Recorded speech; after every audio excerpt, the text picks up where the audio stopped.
दलाल Street traders by Bajaj Broking. Bajaj broking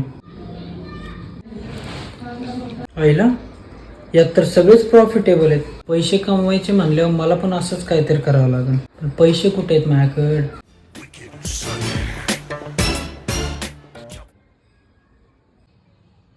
काय करतो रे? काय नाही पप्पा, काय नाही. बघू दे. काय नाही पप्पा. 1,00,000 एवढं पैसे आणले कुठून? गळ्यातली चेन, अंगठी. अरे साल्या. चल बाहेर सांगू मला हे काय केलंय. तुला 36,000 प्रॉफिट दाखवतोय. हा पप्पा, ते बजाज ब्रोकिंगचं आहे ते. बजाज ब्रोकिंग आहे का? हो. याची सगळी माहिती कुठे भेटली तुला?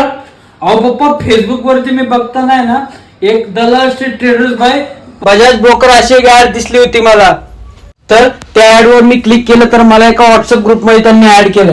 तर त्याच्यावरती सगळे लोक खूप प्रोफेशनल दिसत होते आणि ते आपल्याला ट्रेडिंग करण्याची अशी ट्रेनिंग पण देत होते. त्यामुळे याच्यात सगळं प्रॉफिटेबल आहे. हा, मग त्यामुळे मी पैसे इन्व्हेस्ट केले 1,00,000 रुपये. तर आता मला 36,000 रुपये प्रॉफिट दाखवत आहे तिथे. बजाजचं म्हटलं मी बी विश्वास ठेवू शकतो. मी काय म्हणतो, अजून पैसे लावा आपण याच्यात.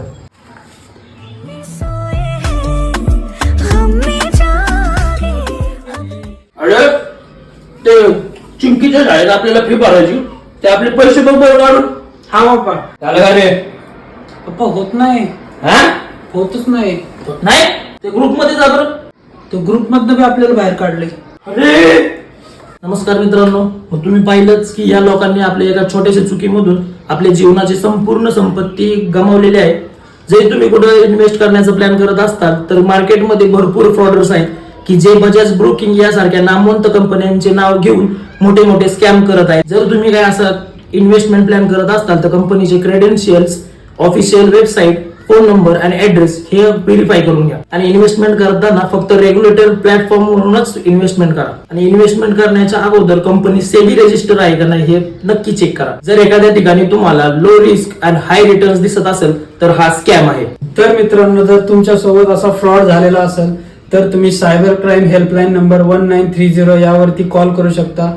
नाहीतर www.cybercrime.gov.in या वेबसाईटवर जाऊन कंप्लेंट रजिस्टर करू शकता. तर सावधान राहा, सतर्क राहा आणि बघत राहा ओंके शिंदे ब्लॉग्स. धन्यवाद.